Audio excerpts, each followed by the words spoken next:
পায়ে সোনা পরা যায় না, এবিডি ভাব দেখায় বেশি, সোয়াব দেখায় বেশি, জামাইয়ের আছে সেটা সবাইকে বুঝায়, তাহলে আপনার হাতের ঘড়িটা কি স্বর্ণ কিনা? হ্যালো গাইস, আসসালামু আলাইকুম, welcome to my another blog. So ফার্স্টেই বলি, আল্লাহ না মন বুঝে ধন দেয়, একটা কথা আছে। আমি সেই ছোটবেলা থেকে মানুষের প্রতি একটা আলাদা টান ভালোবাসা ছিল। বাসা থেকে বাবা মা টিফিনে যে টাকাটা দিত, সেই টাকাটা আমি ফকির ভিক্ষুকে দান করে দিতাম, নিজে না খেয়ে থাকতাম। তোমরা আমার এই লাইফ স্টাইল দেখতেছো, এর পিছনে যে কত স্ট্রাগল, সেটা ভাবতে ভাবতে দেখো আমার চুলেই পেকে গেছে। শোনো, প্রত্যেকটা মানুষের জীবনে অনেক কাহিনী থাকে, কেউ বলে কেউ বলে না। তোমাদের মতো মানুষদের জন্যই যে কি বলবে আশেপাশের সোসাইটি সবকিছু মিলে, যাই হোক এই লাইফটাতে আসা আমার অনেক স্ট্রাগল ছিল। মানিশার বাবা আমার কাছে খুব সিম্পল একটা মানুষ ছিল, তার সাথে আমি বিয়ে বসি মাত্র 800 টাকার একটা শাড়ি পরে। সে কে কি সবকিছুই তার জীবনের আমার সবকিছুই হাইড করে। কখনো আমি জানতে চাইনি আসলে এই লোকটা কে। আমি শুধু তার ভালোবাসা দেখছি, সে আমাকে অনেক ইম্পর্টেন্স দিতেছে, কেয়ার করতেছে, দ্যাটস ইট। আমার আর কোনো কিছু জানার প্রয়োজন মনে হয়নি। হ্যাঁ, আমার লাভ হিস্টোরি বা আমার বিয়ের হিস্টোরি অনেকেই জানতে চাও,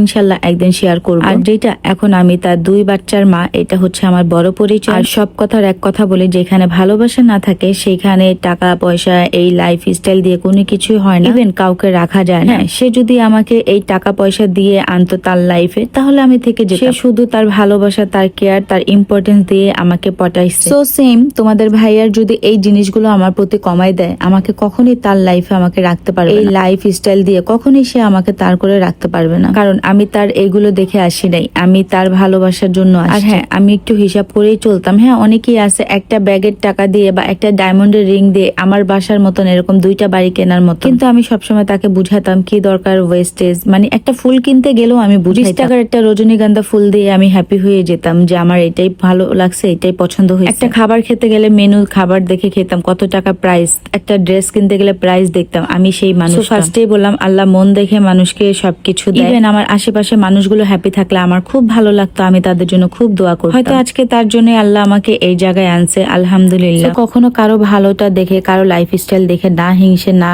জ্বলে সে তার জন্য দোয়া করবেন, দেখবেন আল্লাহ আপনাকে একদিন আপনার মনের আশা পূরণ করবে। আপনাদের সাথে কথা বলতে বলতে আমি রেডি হয়ে গেছি আমার ছেলে মেয়ে নিয়ে। আমরা এখন যাব একটা বার্থডে প্রোগ্রামে। মানিশার নতুন স্কুলে ভর্তি হয়েছে, তো ওর ক্লাসমেটের বার্থডে। মানিশার সাথে মানিশার ভাইকে নিয়েও যেতে বলছে, তো আমরা 3 জন রেডি হয়ে গেলাম। মানিশা সানি তো খুবই হ্যাপি। তো এখানে খুব বেশি গেস্ট ছিল না, খুব কাছের মানুষ নিয়ে এই প্রোগ্রামটা করা। এই প্রোগ্রামটা একটা রুফটপে করা হয়, আর সেটা আমার বাসা থেকে খুবই কাছে ছিল। তো আমরা ইতিমধ্যে চলে আসছি। আর মানিশার ফ্রেন্ডের জন্য ছোট্ট একটা গিফট নিয়ে আসে। আসলে ছেলে মানুষের জন্য গিফট কেনাটা খুবই টাফ, মেয়ে হলে তো যে কোনো কিছুই নেওয়া যায়। আমি একটা ছোট্ট গিফট নিয়ে নিই, সেটা হচ্ছে বাস্কেটবল। যখন লিফট অন হলো, মানিশা তো পুরোই লজ্জা পাচ্ছিল, কারণ ওর ক্লাসের ম্যাক্সিমাম ফ্রেন্ডই এখানে দেখতেছিল। ও লিফটে থেকে বের হচ্ছে না, লজ্জা পাচ্ছে। দেন আমি বললাম আসো আসো, তো মানিশা আসলো। আসার পরে সবার সাথে হাই হ্যালো হলো। তো এখানে ফটোশুট হচ্ছিল, আর ওইখানে একটা জিনিস দেখলাম আমার কাছে খুবই ভালো লাগছে, বাচ্চাদের হাতে কালার দিয়ে একটা হোয়াইট একটা ফেব্রিকের উপরে হাতের ছাপ দিচ্ছিল। এটা নাকি একটা মেমোরিজ ভাবে রাখবে। তাছাড়া ওয়েদারটাও খুবই সুন্দর ছিল। তার কিছুক্ষণের মধ্যে কেক কাটা শুরু করে দেয়, বিকজ বাচ্চারা কেক দেখলেই পাগল হয়ে যায় চকলেট নেওয়ার জন্য, খাওয়ার জন্য। তো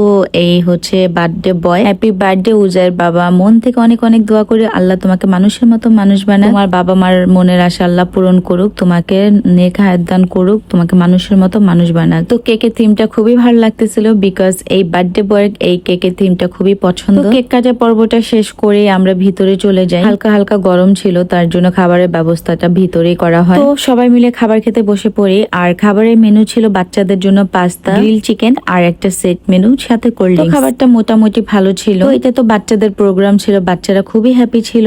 পাশে একটা স্পেস ছিল, ওইখানে ওরা খেলাধুলা করতেছিল। দেন খাবারের লাস্টে কেক পরিবেশন করে, ভালোই লাগছে, কেকটা অনেক মজা ছিল। তারপরে সবচেয়ে এই জিনিসটা আরো বেশি ভালো লাগছে, বাচ্চাদের রিটার্ন গিফট দেয়। যার বার্থডে ছিল সে সব বাচ্চাদের একটা গিফট বক্সের মতন দেয়, এটার মধ্যে কালার পেন্সিল অনেক কিছু থাকে, চকলেট আরো কি কি যেন ছিল। বাচ্চারা খুবই হ্যাপি ছিল। তার মধ্যে আমার ছোট ছেলে খুবই রাগ হয়ে যায়, সে রিটার্ন গিফট আনতে যায়, তো ভাবি ওকে দেখতে পারে না, ওইভাবে ওই গিফট আরেকজনকে দিয়ে দেয়। ও রাগ করে সেখান থেকে চলে আসে। দেন আমি ওর পিছে পিছে গিফট নিয়ে আসি, ও তো নিবেই না, কত রাগ টাগ ভাঙায় ওকে গিফটটা দিতে হয়। কি বলবো গাইস, এইটুক বয়সে এত রাগ যে দামি। মানিশার বাবা একটা কথা বলে, কষ্ট করলা তুমি আর মিষ্টি খাবো আমি। আসলে এত কিছু করে কোনো লাভ নেই, আমার রেজাল্ট 0। দিন শেষে আমি খারাপ, ওর বাবাই ভালো, ওর বাবাকে বেশি ভালোবাসে, কি আর বলা। এবার আলহামদুলিল্লাহ আজকের দিনটা খুব ভালো কাটছে, আমার ছেলে মেয়ের সাথে খুবই ভালো লাগছে। আর ভাবিকে অনেক অনেক ধন্যবাদ এত সুন্দর একটা মুহূর্তে আমাদেরকে ইনভাইট করার জন্য। আর হ্যাঁ, আমার এই আজকে ব্লু কালার ড্রেসটা স্বপ্ন আপু আমাকে গিফট করছে, খুব ভালোবেসে। সবসময় আমি সবার সাথে ম্যাচিং করতে চাই, কিন্তু এই প্রথম স্বপ্নাপু আমার সাথে ম্যাচিং করে একটা ড্রেস কিনে, কিন্তু কপাল খারাপ স্বপ্নাপুর সাথে ড্রেসটা পরা হলো না যে কোনো কারণে। ড্রেসটা অসম্ভব সুন্দর ছিল, থ্যাংক ইউ সো মাচ আপু। তো সবশেষে একটা কথা বলে, কাউকে কষ্ট দেওয়ার জন্য বা কাউকে দেখানোর জন্য আমি কোনো ভিডিও করি না, আমার ভালো লাগা থেকে ভিডিও করি। তাছাড়া আমার আইডিটার নামই হচ্ছে সোনিয়া লাইফস্টাইল, সো আমি যা যা করি সেগুলোই শেয়ার করি তোমাদের সাথে। দেখছে তো তারপরে যদি কেউ কষ্ট পেয়ে থাকো তাহলে আমাকে ইগনোর করো, আর আমার কথায় কোনো কষ্ট পেয়ে থাকলে sorry for everything. Bye bye, tata and take care, thanks for watching my blog.